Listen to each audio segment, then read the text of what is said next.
About 99% of the content that I put on my social media platforms are related to anti-diet, body positive messages.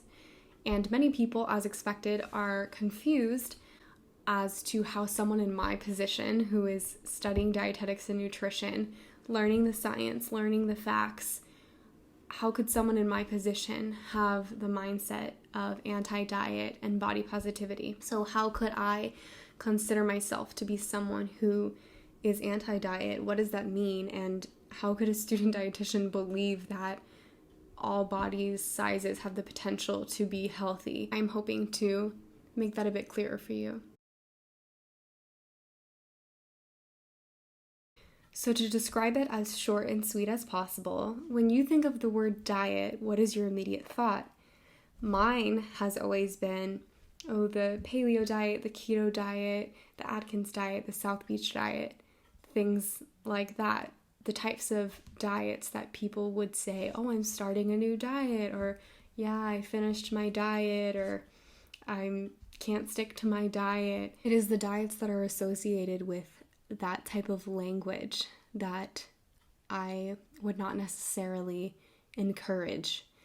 And so when I describe myself as anti-diet, that is what I mean, because at the end of the day, you don't start and finish a healthy lifestyle. In a healthy lifestyle, there is some structure, and there's also balance, and there's variety, and there's moderation, there's pleasure, and there's nourishment. And so a true healthy lifestyle is not something that you do for 2 weeks. It's not something that you sign up and pay for on the internet.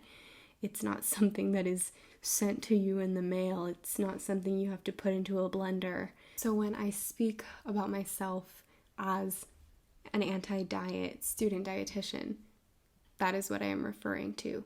Those labeled diets that people so often say, I'm starting this diet, I finished this diet, or can't seem to follow my diet. That is what I'm talking about. That is what I am anti.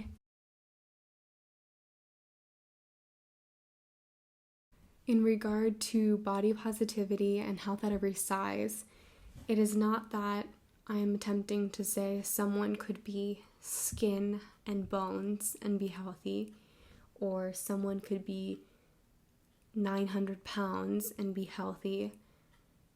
I'm not saying that. The point and the message that I would like to make is that you cannot possibly look at someone and say without a shadow of a doubt they are healthy or they are unhealthy. Because at the end of the day, you cannot make a conclusion about someone's lifestyle habits based solely on their appearance.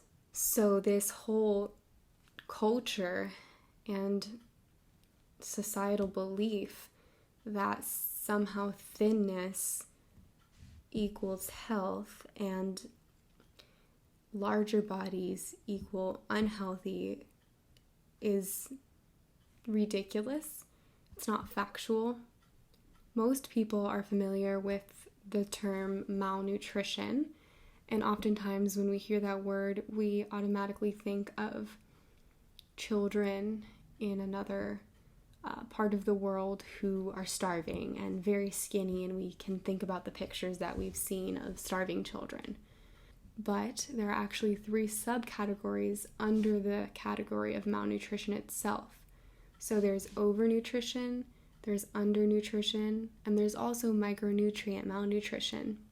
So the reality is that someone who's thin, not necessarily skin and bones, but someone who, has the ideal airbrushed magazine cover body, they can look just like that and be very unhealthy. They can fall under the category of undernutrition. There can also be someone in a larger body who can very well fall under the category of overnutrition. And there can very well be someone who goes to the gym often, who chugs down protein shakes and walks around with a gallon of water, and they are always at the gym. and you can tell they are toned, they are jacked, they have a six-pack, and they can very likely, just as easily as the other two people at either end of the spectrum, fall under the category of being malnourished, because you have no idea if they are suffering from micronutrient malnutrition. So you cannot look at someone who's thin or large or even muscular and say they are healthy or they are unhealthy. You have no idea. There are various categories and countless factors that contribute to one's overall health that go far beyond body size and weight.